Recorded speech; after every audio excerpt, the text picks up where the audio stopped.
Welcome back. This is John Roger Berry.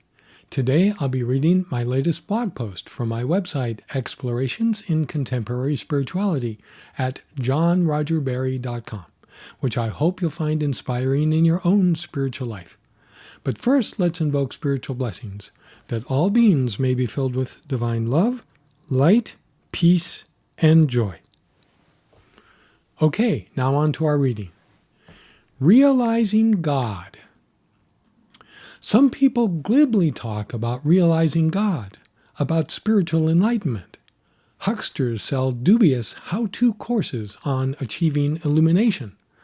Prosperity gospel shysters rake in millions, marketing misleading get-rich-by-following Jesus schemes to the gullible masses. The corruption is endless. The gibberish, nonsense, and false promises promoted by these peddlers are nothing short of appalling. All this religious claptrap is so thick with deception that it conceals, let alone maligns, and significantly misrepresents what is actually meant by God realization. It wholly obscures the very simple, unadorned path that can be undertaken to realize God. In my opinion, there are two spiritual teachers in particular who concisely hit the nail on the head in terms of what it takes to realize God. They don't charge money. They don't want to control us. Both no longer walk among us, so all we have are their priceless, timeless words. Jesus said, "Love the Lord your God with all your heart, with all your soul, with all your mind, and with all your strength."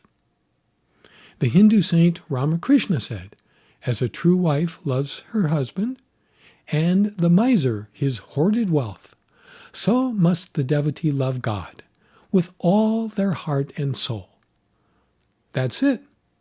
No hidden formulas, no esoteric practices or rituals, no heady philosophy or complicated dogmas, no panhandling in the name of God. Simply put, love God intensely with your whole being. But who can accomplish this? We often find ourselves jaded by life, and we adopt a chic and sometimes snarky attitude due to worldly weariness. We sometimes conceptualize our lives, live in our heads, as a way to cope with the pressures and demands placed on us by a frenzied, harried world, which causes us to lose touch with our soul. We are constantly lured to engage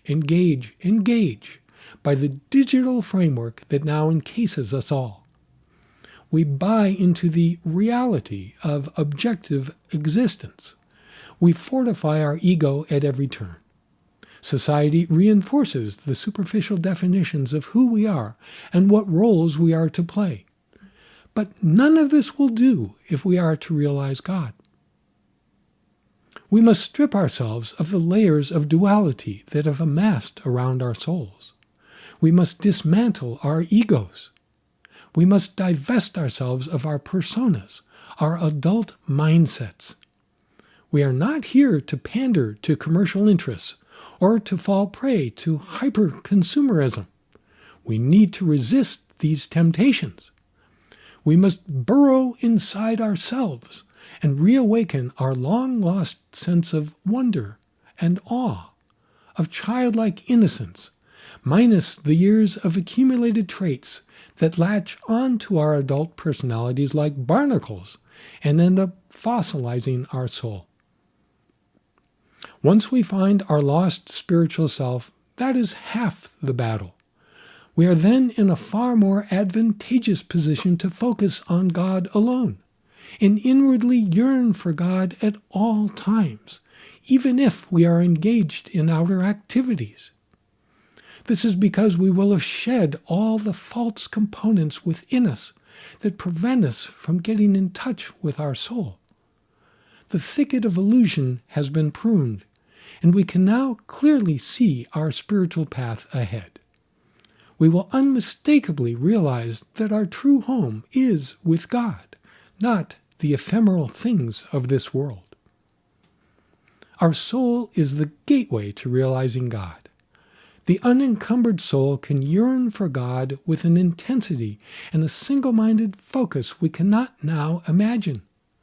The saints tell us that God realization comes swiftly to those who want God more than anything else. Only we can muster up this inner hunger for God that consumes our entire being, as Jesus and Ramakrishna advise. What if we don't readily feel this intense yearning for God? St. Thomas Aquinas was once asked, "How can I love God?" His reply, "Will to love him." Once we uncompromisingly focus on God alone, we will be doing our utmost in our spiritual life. We will be on that very simple path leading straight to God. We'll be back with more readings and more talks. Until next time, be well, keep up your spiritual practices, and always radiate joy.